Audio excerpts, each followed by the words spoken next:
आदाब। खबरनामे में आपका खैर मकदम है। मैं हूं सबिया खान। सबसे पहले अहम खबरों की सुर्खियां। भारत ने ऑपरेशन ब्रह्मा के तहत म्यांमार को 15 मिलियन टन इमदादी सामान भेजा। वजारत खारजा तर्जुमा रणधीर जायसवाल ने कहा 80 सर्च एंड रेस्क्यू माहिरीन को 2 तैयारों में पड़ोसी मुल्क मदद के लिए किया गया रवाना।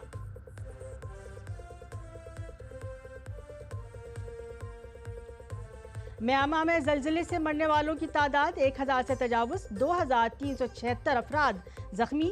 पीएम मोदी ने किया इजहार यकजहती।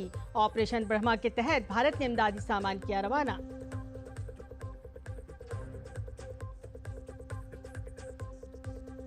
सदर जमहूरिया द्रौपदी मुर्मू ने माहौलियात पर कौमी कॉन्फ्रेंस का किया इफ्तिताह।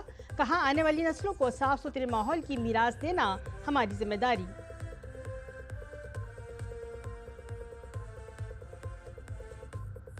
वज़ीर दाखिला अमित शाह का आज से बिहार का 2 रोज़ा दौरा। बीजेपी और एनडीए लीडरों के साथ इंतखाबी हिकमत अमली पर करेंगे तबादला ख्याल।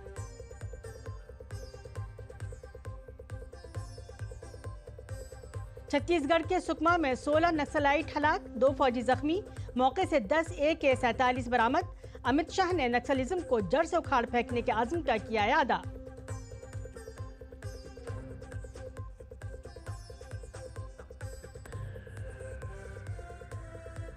डोनाल्ड ट्रंप ने भारत अमेरिका तिजारती मज़ाकरात के बहुत अच्छे नताइज की जाहिर की उम्मीद। पीएम मोदी को एक अच्छा दोस्त और बहुत ज़हीन शख्स करार दिया।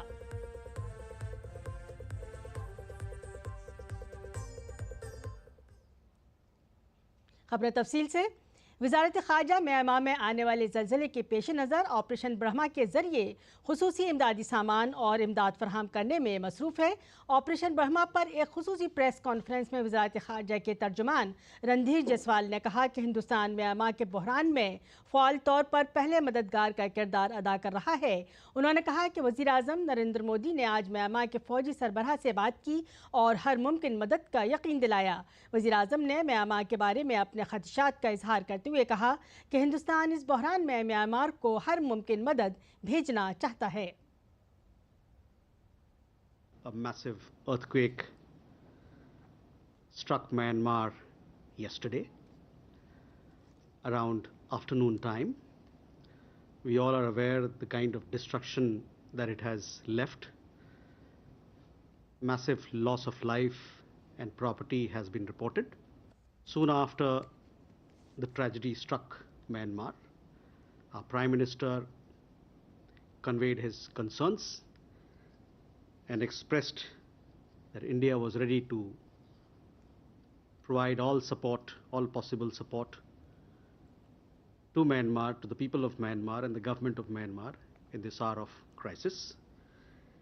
India, as you are aware, we have been actively playing the role of first responder in such situations during natural disasters.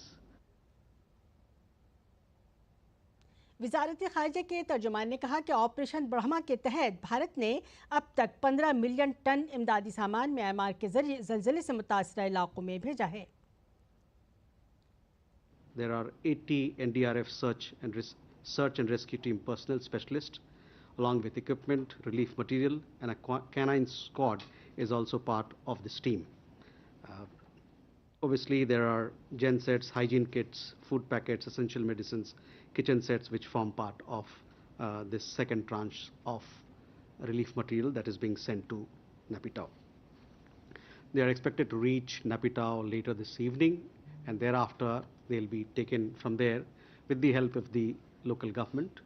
They'll be taken to Mandalay.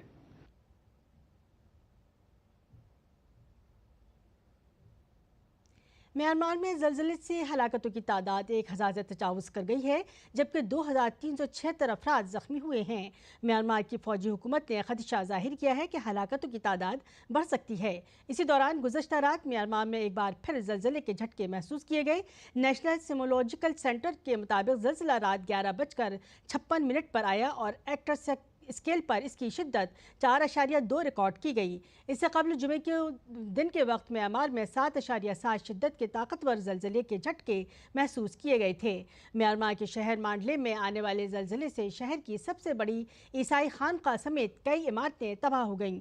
दरियासना Darul हुकूमत नेपिताओं में इमदादी टीमों को कई इमारतों के मलबे से मुतासरीन को निकालते हुए देखा जा सकता है, जहां सरकारी मुलाजमीन रहायश पजीर हैं। इसी दौरान थाईलैंड के शहर बैंकॉक में जलजले के बाइस 6 अफराद हलाक और 22 जख्मी हो गए हैं। इसके साथ ही 101 अफराद अब भी लापता हैं।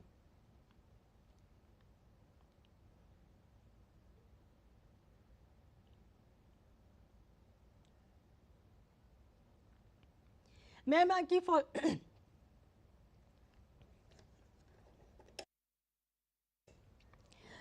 फौजी हुकूमत ने जलजले से होने वाले नुकसानात के बाद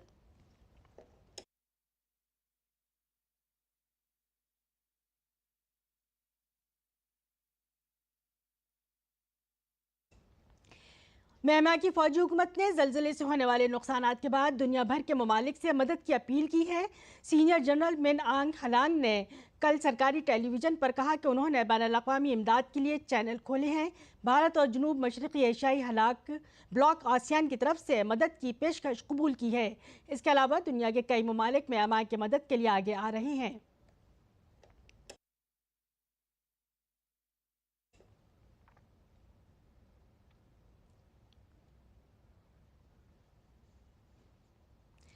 भारतीय म्यांमार में तबाहकुन जलजिले के बाद ऑपरेशन ब्रह्मा के तहत जलजिले से मुतासरा अफराद के लिए इमदादी सामान भेज दिया है। इमदादी सामान की पहली खेप आज बाज़ाब्ता तौर पर यंगून में भारतीय सफ़ीर अभय ठाकुर ने यंगून के वज़ीर आला यूसुथीन के हवाले की। भारत म्यांमार के हुक्काम के साथ रब्ता कर रहा है ताकि ज़रूरतमंदों तक ये मवाद जल्द से जल्द पहुँचाया जा सके।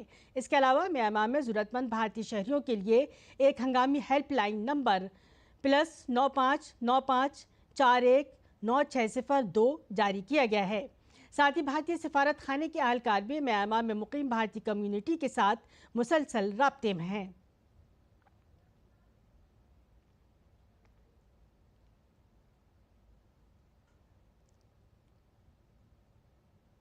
म्यांमार में कुदरती आफत पर अफसोस का इजहार करते हुए वज़ीर-ए-आज़म नरेंद्र मोदी ने सोशल मीडिया पर लिखा, म्यांमार के सीनियर जनरल हिज एक्सीलेंसी मिन आंग बैंक से बात की है।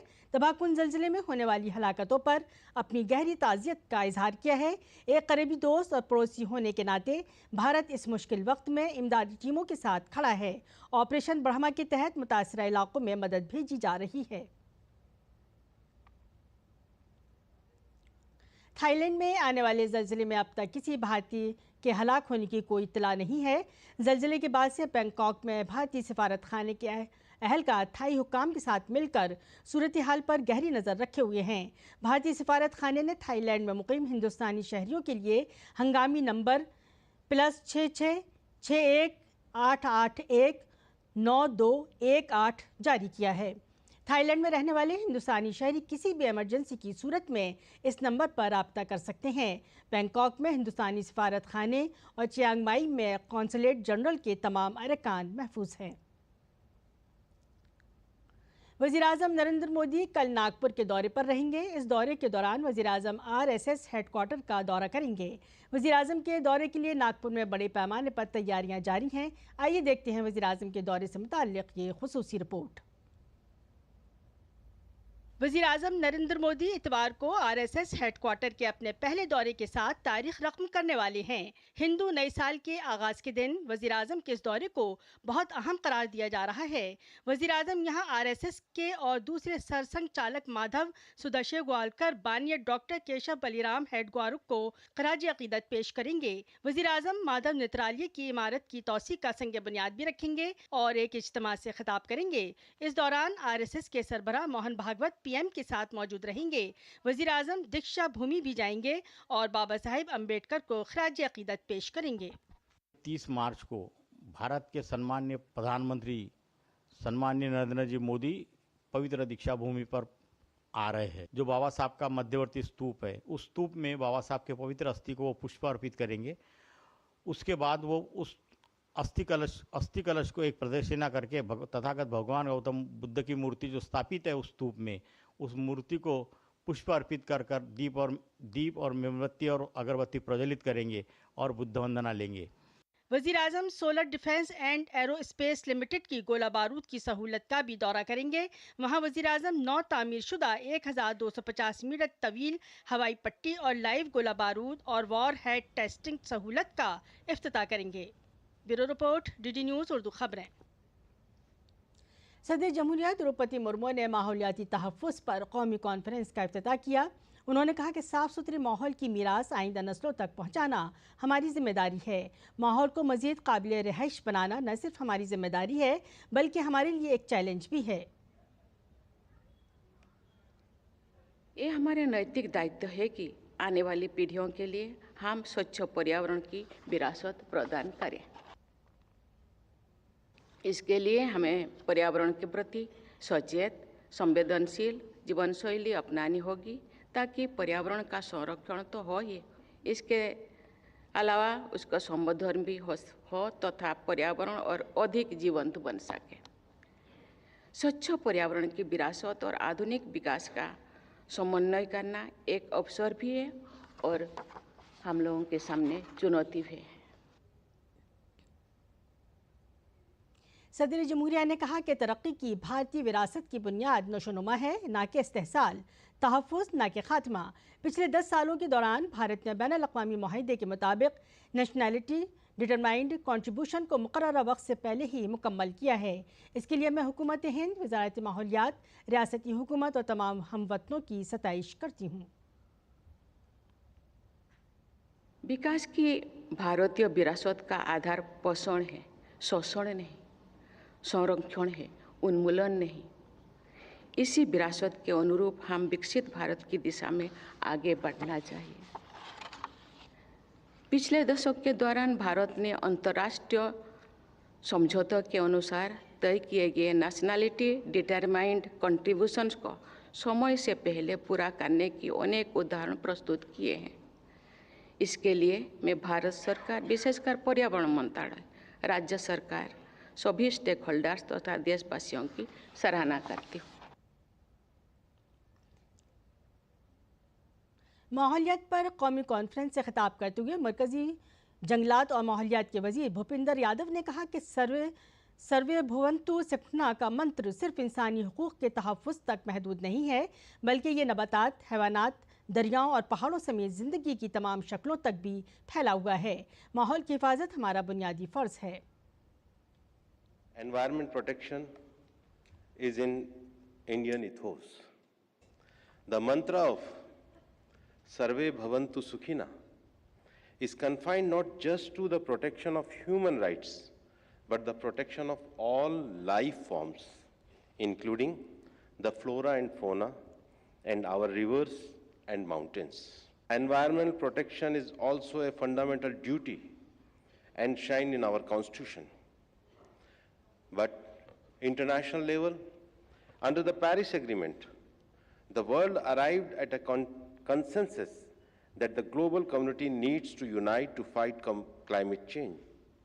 But the world also agreed that this fight must be based on the principle of common but differentiated responsibilities and respective capabilities. Union international डाइस एडवोकेट ऑर्गेनाइजेशन का programme Delhi high court के campus में मुनक़िद हुआ, जिसके मुकम्मल इजलास में मरकज़ी वज़ीर पीयूष गोयल ने शिरकत की। इस सेशन का मौजू था मैन्युफैक्चरिंग मरकज़ के तौर पर उभरता भारत। इस दौरान मरकज़ी वज़ीर ने कहा कि भारत दुनिया में सरमायाकारी के लिए बेहतरीन जगह है, क्योंकि यहाँ एक मजबूत जमहूरियत है, मजबूत मीडिया है, अदलिया है जो सबके मफादात का तहफ़्फ़ुज़ करती है। UIA तंजीम दुनिया भर में फैली हुई है, महाजिर बरादरियों के हुकूक, मफादात और सकाफती शनाख्त को फ़रोग़ देने के लिए काम करती है। ये तंजीम तारिकीन वतन को कानूनी इमदाद, समाजी इंसाफ, तालीम, रोज़गार तक रसाई और उनके आबाई ममालिक के साथ रवाबित बरकरार रखने में मदद करती है। सुप्रीम कोर्ट के सीनियर वकील कृष्णन वेणुगोपाल पल्लवी शराफ ने मुकम्मल इजलास में शिरकत की। India offers to the world as an investment destination, as a country to trade with, 4 or 5 very significant advantages. But the biggest one of them all is democracy. The fact that we are a country that respects the rule of law, the fact that we have a very vibrant media, a very, very strong judicial oversight on the working of the government, on the working of every policy that we frame, the fact that everybody is assured of justice at the end of the day. Chhattisgarh में security forces को एक बड़ी कामयाबी मिली है। सुकमा जिले के केरियाला पाल इलाके में आज सुबह सिक्योरिटी फोर्सेस और नक्सलियों के दरमियान हुए तसादुम में 16 नक्सली मारे गए हैं। केरियाला पाल इलाके में नक्सलियों की मौजूदगी की इत्तला मिलने पर सुकमा डीआरजी और सीआरपीएफ की एक मुश्तरका टीम नक्सल मुखालिफ तलाशी ऑपरेशन के लिए रवाना हुई। सिक्योरिटी फोर्सेस और नक्सलियों के दरमियान वक्फे से तसादुम अब भी जारी हैं। सिक्योरिटी फोर्सेस की जानिब से तसादुम के मकाम और आसपास के इलाकों में तलाशी मुहिम जारी है। छत्तीसगढ़ के वज़ीर आला वैष्णो देवसाई ने सिक्योरिटी फोर्सेस को इस कामयाबी पर मुबारकबाद दी है। उन्होंने कहा कि मैं उनकी हिम्मत को सलाम पेश करता हूं। हमारी हुकूमत इस सिलसिले में मुसलसल कामयाबियां हासिल कर रही है। लगातार हमारी सरकार को नक्सलवाद में बड़ी सफलता मिल रही है। हमारे सुरक्षा बल के जवान ताकत के साथ, बहादुरी के साथ नक्सलवाद के खिलाफ में लड़ाई लड़ रहे हैं और अभी तक ये 15 महीने में बहुत बड़ी सफलता मिली है जो पूरा देश जानता है। सुकमा में नक्सलियों के खिलाफ ऑपरेशन में सिक्योरिटी फोर्सेस ने 16 नक्सलियों को हलाक करके हथियारों का एक बड़ा जखीरा बरामद किया है। मरकजी वजीर दाखिला अमित शाह ने सोशल मीडिया हैंडल एक्स पर पोस्ट करते हुए नक्सलिज्म को जड़ से उखाड़ फेंकने के हुकूमत के अज़्म का इयादा किया। उन्होंने लिखा, नक्सलिज्म को एक और झटका। हमारी सिक्योरिटी फोर्सेस ने सुकमा में एक ऑपरेशन में 16 नक्सलियों को हलाक किया और खुदकार हथियारों का एक बड़ा जखीरा बरामद किया है। वज़ीर-ए-आज़म नरेंद्र मोदी की क़यादत में हम 31 मार्च 2026 से पहले नक्सलिज्म को ख़त्म करने के लिए पुरअज़्म हैं। हथियार उठाने वालों से मेरी अपील है कि तब्दीलियाँ हथियारों और तशद्दुद से नहीं आ सकती है। अमन और तरक्की ही तब्दीली ला सकती है। ईद रमज़ान मुबारक के मौके पर उम्मत मुस्लिमा के लोग एक दूसरे को गले मिलकर ईद की मुबारकबाद देकर भाईचारे का पैगाम देते हैं। ईद और रमज़ान का मौका वज़ीर-ए-आज़म नरेंद्र मोदी के बचपन की यादों से भी जुड़ा हुआ है। वो अपने मुल्की और गैर मुल्की दौरों में मुताद्दिद बार मसाजिद का दौरा भी कर चुके हैं और वहाँ अपनी खैर सगाली का इजहार भी कर चुके हैं। माह रमज़ान इबादत का मुक़द्दस महीना है जिसमें मुस्लिम बिरादरी के लोग रोज़े रख कर ख़ुद को खुदा के करीब करने की कोशिश करते हैं। इस ख़ास मौके पर सौगात मोदी किट तकसीम करने का प्रोग्राम चलाया जा रहा है जिसमें ख़वातीन के लिए सूट, मर्दों के लिए कुर्ता पायजामा, दालें, चावल, सिवैयाँ, सरसों का तेल, चीनी, कपड़े, खुश्क मेवाजात और खजूर शामिल हैं। वज़ीर-ए-आज़म के इस तोहफे का खैर मक़दम किया जा रहा है। रमज़ान और ईद जैसे मौक़े ख़ुद वज़ीर-ए-आज़म के बचपन की यादों से जुड़े हुए हैं। मेरा जो घर है ना, मेरे अगल बगल में सारे मुस्लिम परिवार हैं। तो हमारे घर में ईद भी मनती थी, हमारे घर में और भी त्योहार होते थे। मेरे घर में ईद के दिन खुद का खाना नहीं पकता, सारे मुस्लिम परिवारों से मेरे यहाँ खाना आ जाता था क्योंकि मेरे परिवार, हम रहते वहीं हैं, मेरा घर वहीं है, मेरे यानी 5 कदम के बाद मुस्लिम परिवार है। जब मुहर्रम निकलता था तो हमारा कंपल्सरी होता था कि उससे नीचे से निकलो, जैसे परिक्रमा करते हैं ना मंदिरों, हमें सिखाया जाता था। तो मैं उस दुनिया से पला बढ़ा। आज भी मेरे बहुत सारे दोस्त हैं पुराने।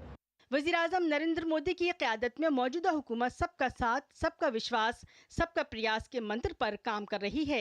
वज़ीर-ए-आज़म की पहल पर सऊदी अरब की हुकूमत ने हिंदुस्तान के लिए आज़मीन हज के कोटे में इजाफा किया। इसके साथ ही मोदी हुकूमत ने पहली बार 45 साल या इससे ज़्यादा उम्र की मुस्लिम ख़वातीन को बग़ैर महरम के हज पर जाने की इजाज़त दी।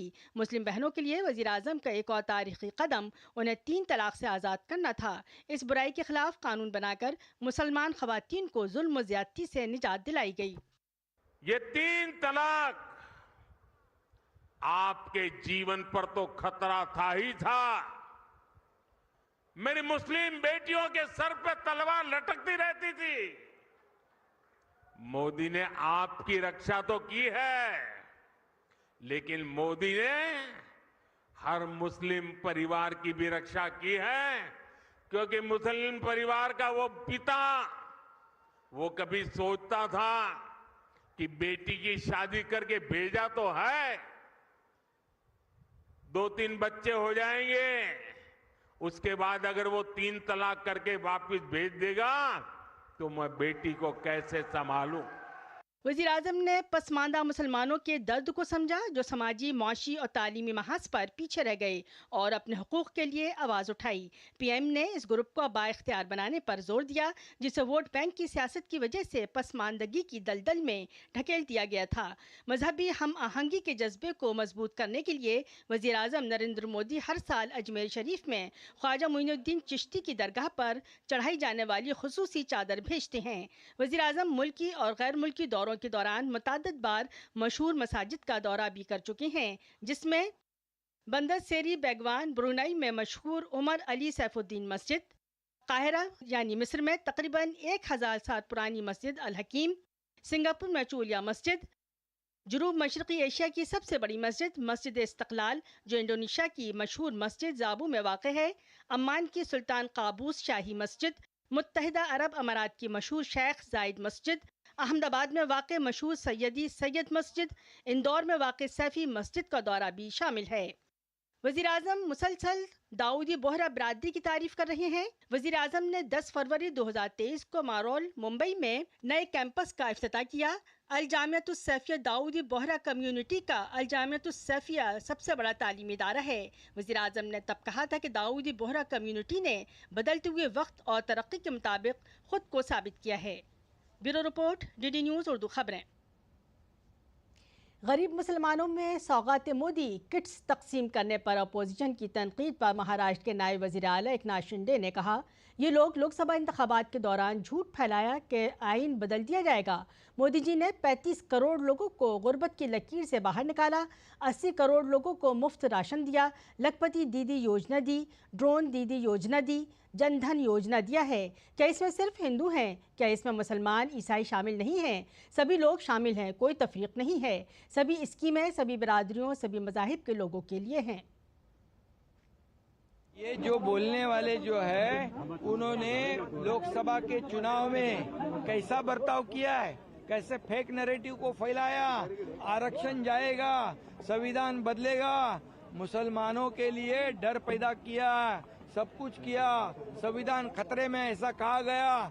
लेकिन वही लोग आज बोल रहे कि मोदी जी के ऊपर आरोप लगा रहे। मोदी जी ने आज तक 35 करोड़ लोगों को दारिद्र्य रेखा के ऊपर लिया, 80 करोड़ लोगों को, जनता को मुफ्त में राशन देते। ये लखपति दीदी योजना है, ड्रोन दीदी योजना है, जनधन योजना है। क्या उसमें सिर्फ हिंदू है? इसमें मुसलमान नहीं है, क्रिश्चियन नहीं है, सभी लोग हैं। कोई भेदभाव नहीं है। जितनी योजनाएं हैं वो सभी योजनाएं सभी समाज के, सभी धर्म के लोगों को मिलती है। दिल्ली सिख गुरुद्वारा मैनेजमेंट कमेटी के तवस्सुस से अक़लियती उमूर की वजारत ने एक अहम प्रोग्राम शुरू करने के लिए एक मुफ़ाहिमतनामे पर दस्तखत किए हैं। मरकज़ी वज़ीर बराए अक़लियती उमूर किरण रिजिजू ने कहा, अक़लियती उमूर की वजारत की जिम्मेदारी के तहत सिख बरादरी के लिए आज एक खुसूसी प्रोग्राम शुरू किया गया है। हमारा मकसद नौजवानों और ख़वातीन को हुनर फराहम करना है। इसमें वजीफ़े के साथ साथ रोज़गार पैदा करने का भी इंतज़ाम होगा। सिख कम्युनिटी के लिए एक विशेष कार्यक्रम का यहाँ लॉन्च हुआ है। दिल्ली सिख गुरुद्वारा मैनेजमेंट कमेटी के माध्यम से हम बहुत बड़ा एक कार्यक्रम शुरू करने का आज MOU साइन किया है। इसमें स्किलिंग के लिए जो बेसिक सिख कम्युनिटी में युवाओं के लिए हम टारगेट कर रहे हैं, महिलाओं के लिए टारगेट करके हम काम कर रहे हैं। इसमें स्टाइपेंड का प्रावधान होगा और बाकी जो ये जो प्रोग्राम को चलाने के लिए जो आर्थिक सहायता चाहिए वो भी हम मदद करेंगे। अलग अलग यूनिट सेंटर बना के काम करेंगे। एम्प्लॉयमेंट जनरेशन बहुत ज़्यादा होगा। शुरुआत में हम 31,000 युवाओं के लिए टारगेट रखा है, लेकिन इसको हम एक्सपांड करेंगे। वक्फ तरमीमी बिल पर मरकजी वजीर ने कहा, हमारे मुल्क में हर एक को इजहार राय की आज़ादी है। हर किसी को किसी भी बिल की मुखालिफत या हिमायत करने की आज़ादी है। मैं हर एक से दरख्वास्त करता हूँ कि वह बिल की दफ़ात को अच्छी तरह से पढ़ने के बाद ही रद्द अमल का इजहार करें और गैर ज़रूरी तौर पर बदअमनी न फैलाएं।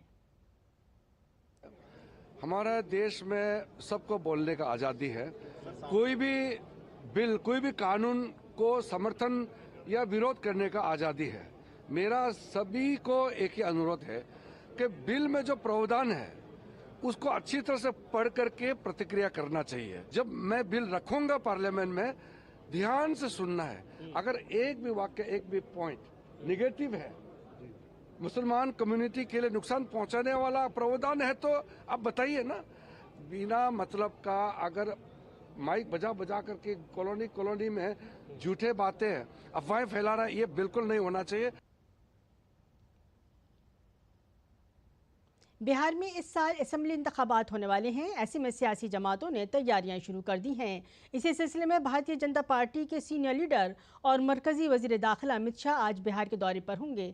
अमित शाह पटना में बीजेपी लीडरों के साथ मीटिंग करेंगे। इस मुलाकात में आइंदा इंतखाबी हिकमत अमली पर बातचीत का इम्कान है। इसके अलावा अमित शाह बीजेपी के कोर ग्रुप मीटिंग में भी शिरकत करेंगे। बिहार के वज़ीर आला नीतीश कुमार ने ईद से सिर्फ 2 दिन कबल 715 मुआविन उर्दू मुतरजमों के अपॉइंटमेंट लेटर का बड़ा तोहफा दिया है। चीफ मिनिस्टर सेक्रेटरीट में मुनक़िद अपॉइंटमेंट लेटर तकसीम प्रोग्राम में वज़ीर आला नीतीश कुमार ने कहा कि तमाम 715 मुआविन उर्दू मुतरजिम जिन्हें तकर्रुरी लेटर्स दिए जा रहे हैं, वह ज़िला, सब डिवीज़न और ब्लॉक सतह पर काम करेंगे और उर्दू ज़ुबान के फ़रोग़ में अहम किरदार अदा करेंगे। वज़ीर आला ने कहा कि साल 2005 से कबल असिस्टेंट उर्दू मुतरजिम की सिर्फ 449 आसामियाँ थीं, जो कि ज़रूरत के मुताबिक बहुत कम थीं। साल 2018 में 1204 नई आसामियों की मंजूरी के बाद ये तादाद बढ़कर 1653 हो गई। इस अमल में 715 नए मुतरजमीन का तकर्रुर किया गया है। उन्होंने ये भी कहा है कि बाकी खाली आसामियों को भी जल्द पुर कर दिया जाएगा। इस दौरान बिहार की हुकूमत नायब वज़ीर आला विजय कुमार सिन्हा, वज़ीर विजय कुमार चौधरी, अक़लियती बहबूद के वज़ीर जम्मा खान भी मौजूद थे। भारत और अमेरिका के दरमियान जारी टैरिफ मज़ाकरात के दरमियान अमेरिकी सदर डोनाल्ड ट्रंप ने वज़ीर आज़म नरेंद्र मोदी की तारीफ़ की है। जुमे को व्हाइट हाउस में सहाफ़ियों से बात करते हुए ट्रंप ने पीएम मोदी को बहुत होशियार आदमी और उनका बहुत अच्छा दोस्त करार दिया। ट्रंप ने कहा, वज़ीर आज़म मोदी हाल ही में यहाँ आए थे और हम हमेशा से बहुत अच्छे दोस्त रहे हैं। ट्रंप ने मज़ीद कहा कि भारत दुनिया में सबसे ज़्यादा टैरिफ लगाने वाले ममालिक में से एक है। उन्होंने कहा कि मुझे लगता है कि भारत और हमारे मुल्क के दरमियान सब कुछ बहुत अच्छा होगा।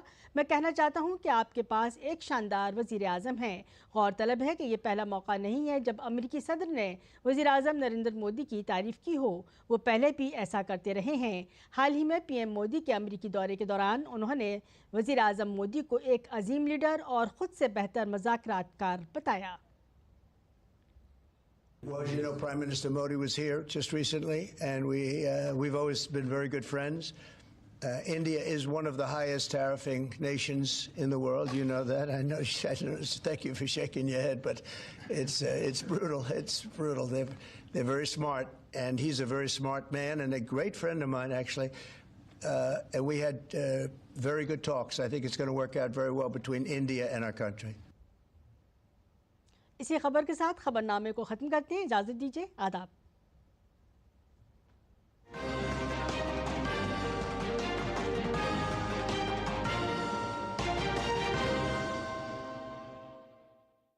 काव्या राज्य अध्यक्ष